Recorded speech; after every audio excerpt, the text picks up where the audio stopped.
The 24 Hours of Daytona is right around the corner, and as a NASCAR YouTuber, I thought, well, why not do a NASCAR version of the 24 Hours of Daytona? The 24 Hours of Daytona NASCAR edition. Hello everybody and welcome back to a brand new video on the channel. I hope you're all having a great day. We're on iRacing with the AI here from the Daytona road course, where we have put the top 3 divisions of the sport all together. Cup Series, Xfinity, and Trucks are all on track, mixed together.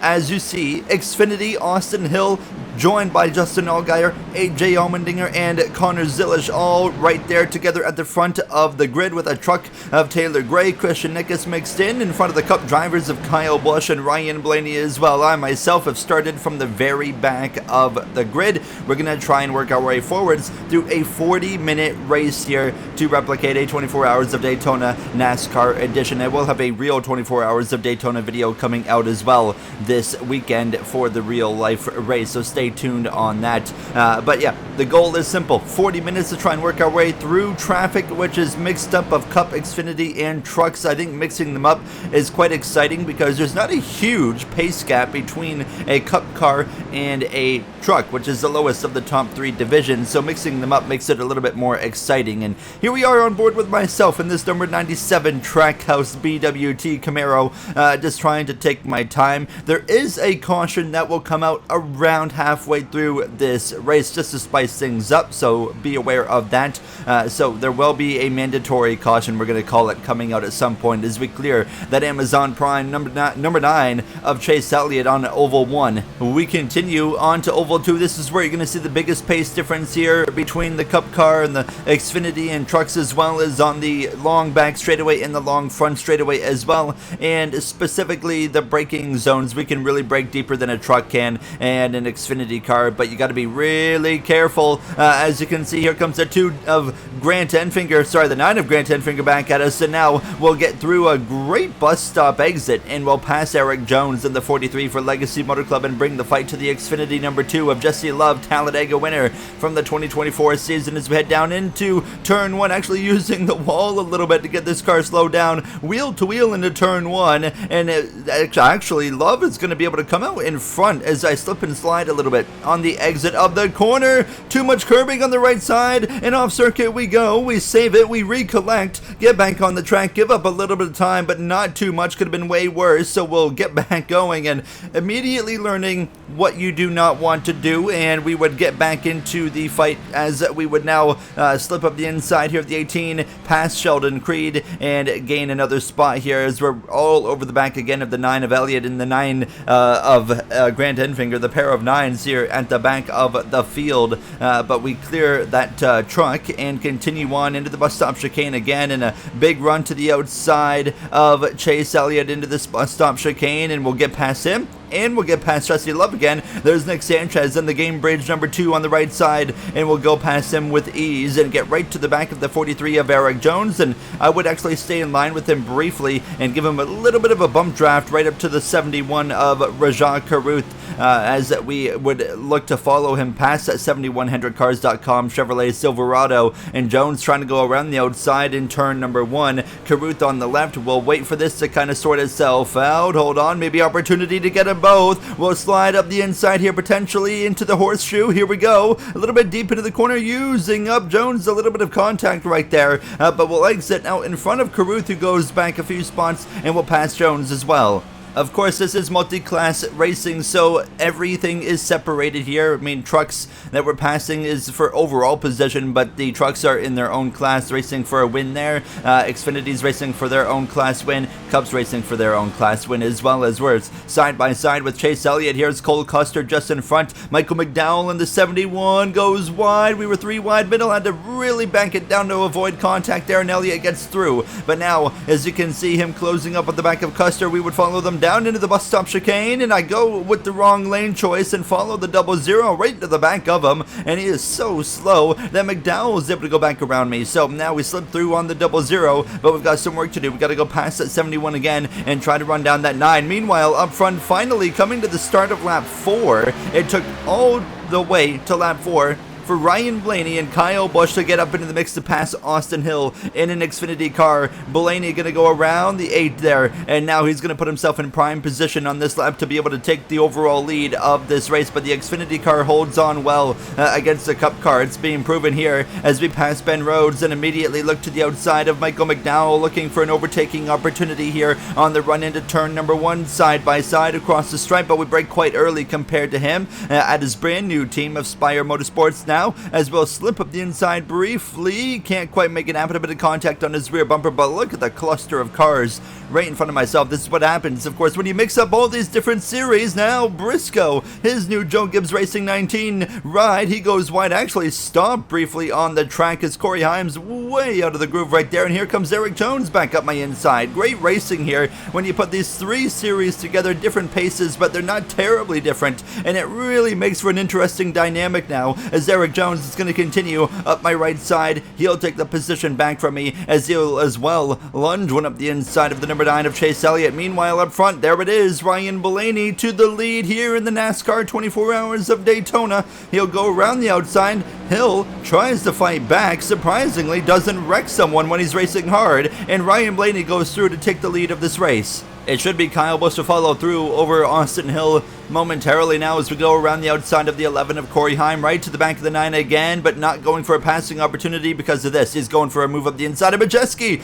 Contact between the 2 right there. That's where you got to be careful, as the difference between the braking zones can really throw off both drivers in the trucks or Cup cars now, as we find ourselves side by side with Elliott. And as we came out of Oval 4, Elliott had to back down because he couldn't quite go up the inside of Majeski, so I get them both in the process, and we would get back up to this next group of cars. Ty Gibbs, Sam Mayer. Overall, right now we find ourselves 25th. Some work to do, to say the least, as we're all over the back of JRM Sam Mayer as he continues to fight with Ty Gibbs in towards the turn back onto the oval. Gibbs goes wide. We'll try and take the position here, but hold on, we're going to be side by side as we rejoin the circuit now, and Gibbs not going to make it easy. He wants to race now as we'll follow through on that 1 of Sam Mayer, but there's enough power in the Xfinity car to keep him ahead all the way on the run to the bus stop chicane, where I'm going to just simply outbrake the 1, slide it on in there, clear him. Really drove into that bus stop, but we made it work now as we're all over the back of Tyler Ankrum, Michael McDowell, Riley Herbst, the next few drivers up in front of us now as we'll go around the outside of that number 18 trunk, so not even a contest there. We'll pass that Silverado, and as we continue to go forward now just outside of the top 20 as we start lap 6 of this race. You see in the bottom right corner and the bottom left of that black box the timing of the race. 40 minutes. We're not even 10 minutes into this race yet now, as we continue to just bide our time, slip up the inside here of the 71, right to the back of Riley Herbst, just being patient. We know a caution's coming at some point as well, so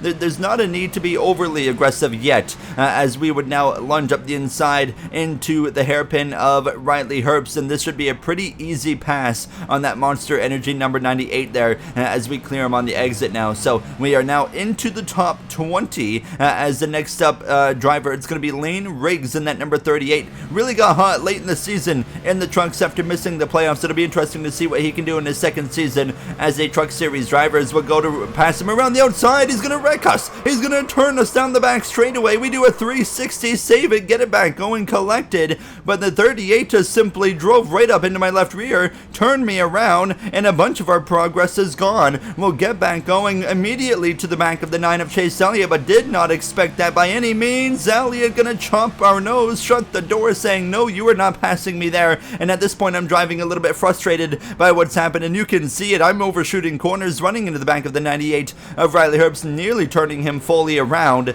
And that's not it. I mean, I continue to drive a little bit over my head following that incident here, sliding up the inside, overcooking the corner, allowing Herbst to do an actual cutback on me, and we continue wheel to wheel as we head back towards the oval now, and we'll be side by side into the braking zone. He's at my right rear, now clear. There's the driver that just wrecked us of Lane Riggs. Will go around the outside. No, he actually kind of starts merging back towards the wall like he did when he wrecked us a lap ago, so we go back up the inside. We'll get past him, and now we'll try to run down this little group right here of Gibbs, Elliott, as well as Christian Eckes. Very unfortunate, situation we found ourselves in there, but obviously we do know a caution is coming about halfway through this race, which is only about 7 minutes away at this point, as we were able to get past Gibbs and as well Eckes, and again, overshooting the corner, driving a little bit heated, and Gibbs is going to be able to get past us now, so we drop another spot. Meanwhile, up front, Kyle Larson is going to go through on Kyle Busch for second. Ryan Blaney's several seconds up the road, like 4 or 5 seconds up the road on Kyle Larson now, who takes over P2. So Ryan Blaney on cruise control here in this 24 Hours of Daytona NASCAR edition. As where do I go at this point? Gibbs on the inside, Elliott on the outside. Gibbs gets up the inside of Taylor Gray. I dive up the inside of the 9 into this bus stop chicane, trying to put myself in good position, but Elliott re-clears on the exit, though. We fight back up the inside. We'll take the spot from him and the 17 of Taylor Gray as well for Tricon. And now into the top 20 we are once again, and to the outside here we pull out with that draft, of course, giving us the momentum on the run towards turn 1 across the stripe, actually getting into the wall a little bit here, but really difficult to outbrake an AI into turn 1, but we kind of do it there. But unfortunately just pay the price right there on the exit. And now Chase Elliott again, who's just been kind of hounding on my back bumper. It feels like a lot in this episode now, but we'll go back up the inside into the first hairpin and try to take that spot away using that 9 up there. Still a little bit of heat when I'm driving in this number 97 BWT Chevrolet, as now Gibbs goes around the outside of future star of the sport Connor Zilisch, and unfortunately I have to wait just behind this JRM 88. And here we go on the exit. We get right alongside, very close quarters with Connor Zilisch right there, as he's running a little bit higher in his class in the top 5. There's AJ Allmendinger in the number 16 Xfinity Camaro for Colleague Racing as well, just in front of us as Ty Gibbs continues to pick him off. We're trying to move up into P18. This is going to be the opportunity right here. We'll dive up the inside, wheel to wheel with Allmendinger now, of course, one of the best road racers in NASCAR overall, alongside Shane Van Gisbergen, who's in this race in the number 88 for Trackhouse, as well as Connor Zilisch in that 88 now, who's only done one Xfinity race on a road course in the 88, and was incredible, winning at Watkins Glen. Now, as we're up the inside of the 43 of Eric Jones, we finally run him down. We'll pass him. 21 minutes into the race at that point, meaning the caution would come out just past halfway. So we're going to re-rank everybody up. Ryan Blaney out in front over Kyle Larson. Kyle Busch finds himself in that 3rd position overall in our class. It'll be interesting to see if Larson has anything for him. Bell, SVG as well up here. Carson, Hocevar, Daniel Suarez all collected together as we would get caught up. We still have 2 Xfinity cars in front of us for when we get going for this restart, and that's going to be Austin Hill as well as Justin Allgaier. Now, the fuel tank is a little bit smaller in an Xfinity car and truck, so it'll be interesting to see if they have enough fuel to make it to the end, because we're close in the Cup car to making it the full 40 minutes now. But as we get ready to go back racing, that caution does take up a good chunk of time. We have a little bit over 10 minutes of racing left as the sun starts to set. Ryan Blaney leads the field back to green. Kyle Larson, Kyle Busch chase behind. Don't rule out Joey Logano in that number 22 Penske Ford Mustang. Christopher Bell, he's won at the Daytona road course now, and can he do it in multi-class? Shane Van Gisbergen in that very bright white WeatherTech Chevrolet Camaro there, the number 88 for Trackhouse Racing. He's up the inside of the 77 of Carson Hocevar. Just behind them, Suarez and Byron battle it out as well. Blaney, Larson, Busch, your top 3 over Logano as well, as they continue to fight in the background here. Denny Hamlin as well in the mix with William Byron there, side by side briefly. Hamlin in a fantasy concept actually there, Domino's paint scheme. As you can see, Tyler Reddick and myself just behind. I look up the inside of Reddick, he shuts the door. As you can see, Allgaier leading the way for the Xfinity class right now, but Austin Hill is right there on the Truck Series side as Taylor Gray leading the way. As Ben Rhodes is all the way at the back, we head back onto the oval. McDowell goes wide, and that's going to be the opportunity for myself to fight up the inside of him in that Gainbridge Chevrolet for Spire Motorsports, but he's going to make this not an easy fight. But we have Slipstream. That should allow us to stay ahead, or get ahead of the 71, and sure enough, we get clear and right to the back of the 45 of Tyler Reddick. A bump draft now looking to the right side. He cuts me off, and we would stay planted behind him for the remainder of the lap. Meanwhile, Joey Logano, a lap later, up the inside of the 8 of Kyle Busch. That's going to put him in P3. Penske Racing first and third as we start now lap 16 of this 24 Hours of Daytona NASCAR edition. And in the background in my mirror, you can see Ty Gibbs firing one up the inside of McDowell. Meanwhile, I'm struggling to maintain contact right now with the 45 of Reddick in the group in front of him, so I'm working hard to try and get back up there to those guys over the next few laps because we only have 9 minutes of racing to go. That's not a lot of racing here as we go through this bus stop chicane. This is where I've been able to make up a good chunk of time all race long. We get through this bus stop really well, and you can see right there gaining only a few tenths of a second, but it's still a gain, and that would allow me to follow through all the way into turn number 1. Cole Custer actually into the pits now is a bit of a moment, nearly making that same mistake I made on lap 2, but we save it. But we're really going to give up some time now. We'll fight alongside McDowell, who pounces on the opportunity, and we're wheel-to-wheel contact, beating doors right there. That's typical NASCAR straight-up road course racing. Absolutely fantastic stuff. We stay ahead for now on the number 71 of McDowell, and we'll try to run back down this group of cars in front of us. And look at me cooking into turn 1 now, a few laps later on lap 18, trying to run down Tyler Reddick, and you can see slipping and sliding, getting the power down, trying my best to just get to these guys, but it's the bus stop again. This is where the difference is going to be made, hustling through this bus stop chicane. The sun continues to set. It's getting dark here in Daytona. We're going to end under the lights as we have 4.5 minutes to go in this race. Now, as we were able to find a way to run this group of cars back down. We are currently P13. We want to be in the top 10. That's really the goal. Get a top 10 after starting dead last. I would take a top 10 gladly here from this 24 Hours of Daytona. Now, Reddick, Busher, Byron. We have to pass those 3 drivers if we want that top 10 goal. We don't have much time left now as just a few minutes remain into the bus stop chicane again, sliding on entry, saving it fortunately, getting a great run on the exit as well, right to the back of the 45, not quite close enough to pass him, so we would have to follow him all the way down into turn 1 again, as we're right on the back of that number 45 of Reddick, now on lap 20, and up the inside we go, into the hairpin. This is a move for P12, contact, no, keep it clean on the exit, very close quarters racing. Reddick tries to keep it on the left side, can't quite make it happen, not enough grip. We are clear for P12. Logano, as well, as we approach the final lap of this race, is going to go around Kyle Larson and take second. Shane Van Gisbergen has driven his way up to 4th, passing Christopher Bell as well as Kyle Busch, but there's only enough time for one more lap now as we hit minute 39 of 40. We've got one lap to try and pass 2 cars, Busher and Byron. Final lap underway. Ryan Blaney cruising to an overall win here from this 24 Hours of Daytona NASCAR edition. Justin Allgaier is pitting in. He doesn't have enough fuel to make it.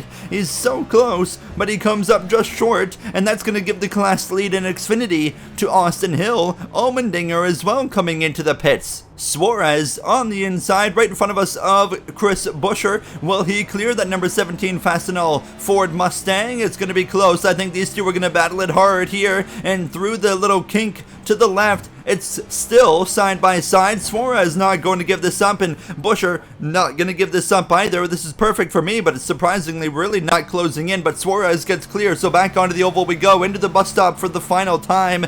Do we have anything? This is where we are better than the AI. We sail it off into this bus stop, get through here really well. On exit, we slip, we slide, and we lose our momentum, and that's all it's going to take there. It's going to be P12 we're going to have to settle for, as Ryan Blaney and the 24 Hours of Daytona NASCAR edition is going to take the overall victory here in the Cup car over his Penske teammate of Joey Logano, Kyle Larson, Shane Van Gisbergen, all inside the top 4. Kyle Busch in 5th, and it will be us coming home for P12. And on the Xfinity side of things, it's Austin Hill leading the way as Zilish passes his teammate of Sam Mayer in the final lap for second. Hill in the Xfinity class, no, he's pitting. He doesn't have enough. He's pitting at the end. Connor Zilish is going to come through. Hold on. Connor Zilish again, a Daytona 24 Hours winner in NASCAR in the Xfinity class, as Austin Hill pits at the very end. Lane Riggs wins in the Truck Series class as Ryan Blaney, your overall winner in a very fun NASCAR multi-class event here